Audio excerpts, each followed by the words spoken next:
সকলকে জানাই merry Christmas এবং বড়দিনের শুভেচ্ছা ও ভালোবাসা। সবাই অনেক অনেক মজা করো দিনটায়। আর আমি প্রথমে ইন্ট্রো দিলাম না, কারণ আমার ভালো লাগছিল না ভিডিও করতে, তাই জন্য আমি ইন্ট্রো দিইনি। তাও মনে হলো যে অনেক দিন ব্লগ ভিডিও দেওয়া হয়নি, তাই জন্য ব্লগটা করলাম। বসে বসে ভাবছি যে কি করে দিনটাকে কাটানো যায়। তারপর টুকিটাকি যে ঘরের কাজগুলো থাকে সেগুলো করতে লাগলাম যে নিজেকে ব্যস্ত রাখতে হবে, কারণ ভালো লাগছিল না কিছুই করতে, বা রিলস বানাবো সেটারও মুড আসছিল না, যে টিলস বানাবো আমার কিছুই ভালো লাগছিল না। তাই টুকিটাকি ঘরে যা যাবতীয় মায়ের একটু হেল্প করছিলাম, মায়ের হাতে হাতে একটু হেল্প করে দিচ্ছিলাম। ঘরের কাজ টুকিটাকি অনেক তো থাকে, সেগুলোই করছি এখন। টুকিটাকি কাজগুলো করে নিই।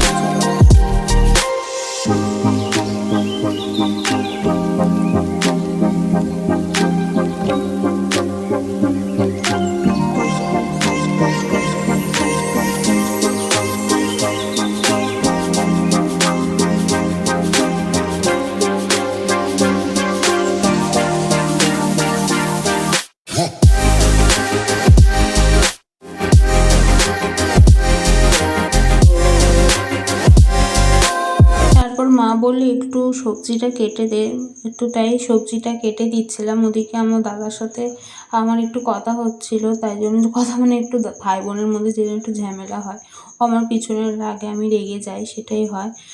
আর সেটাই করছিলাম, কথা বলতে সবজি কাটছি আর ঝগড়া করছি। সবজি কেটে স্নান টান করে এসে ঠাকুর দিতে বসে গেছি।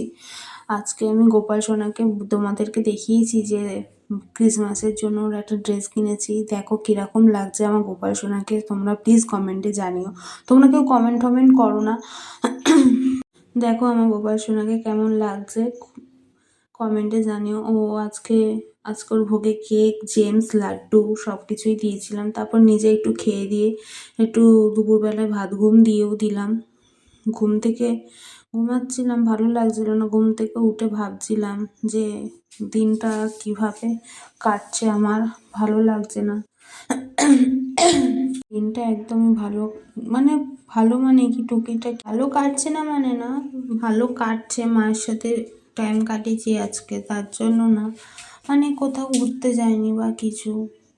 তোমাদের দাদা ভাইও এখানে নেই, ও ঘুরতে গেছে, তাই জন্য আমার ভালো লাগছিল না। আমার মা কোথাও চট করে যেতে চায় না, তাই জন্য মাকেও কিছু বলিনি। এবার আমার এটা দেখছো, স্টুডেন্টরা এসেছিলো, আমাকে ফোন করেছিল দুপুরবেলায় যে আন্টি আমি আসবো, মেহেন্দি পরিয়ে দেবে। তাই 3 বোন এসেছিলো।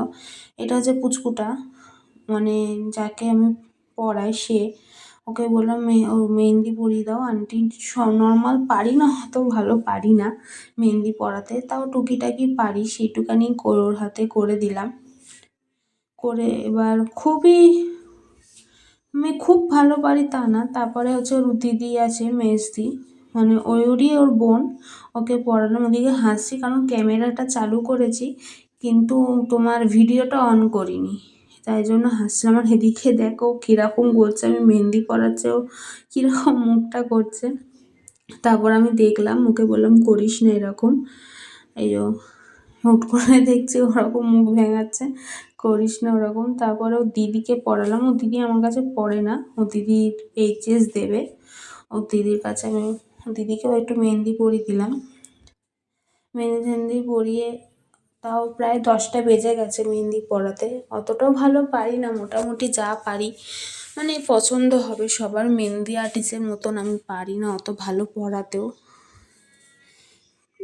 তাই জন্য ওকে বলছিলাম যে আমি দেখো কিন্তু অত ভালো পরাতে পারি না মেহেন্দি, তুমি যেরকম ভাববে মেহেন্দি আর্টিস্টের মতন সেরকম পারবো না, কিন্তু আমি আমার মতন করে চেষ্টা করব তোমাকে সুন্দর করে দিতে। এই দেখো মেহেন্দিটা পরিয়েছি। আমি তো প্রথমেই বললাম যে আমি ভালো পারি না, মোটামুটি করেছি। তারপরে টিভি দেখছিলাম, ও চলে গেছে। টিভি দেখছিলাম যে সবাই কি সুন্দর এনজয় করছে, সেটাই বসে বসে দেখছি। নিউজে দিচ্ছিল, সেগুলোই বসে বসে দেখছি। তারপর মা বললো খেতে আয়, খেতে গেলাম। আজকে দিনটা এই করেই যাচ্ছে। খেতে গেলাম, খেয়ে দিয়ে এবার কার্টুন লাগাচ্ছে, কেন খেতে গেলে একটু কার্টুন না দেখলে হয় না, দেখতেই হবে কার্টুন। খেতে খেতে কার্টুন দেখছিলাম, দেখতেই পাচ্ছ যে মানে সবাই মানে মুডটা লাস্টের মোমেন্টে কখন টিভি দেখছিলাম তখন খারাপ হয়ে গেছে। আমি সকাল থেকে একবারও রাস্তায় বেরোইনি, মানে বাইরেই বেরোইনি সকাল থেকে। চলো টাটা, গুড নাইট। এইভাবেই আমার ক্রিসমাসটা কাটলো, তোমাদের ভালো কাটুক। চলো টাটা। তোমরা ভালোভাবে এনজয় করো। চলো, মেরি ক্রিসমাস, গুড নাইট। আমার ক্রিসমাসটা এইভাবেই কাটলো, তোমাদের কেমন কাটলো কমেন্টে জানিও। চলো টাটা, বাই।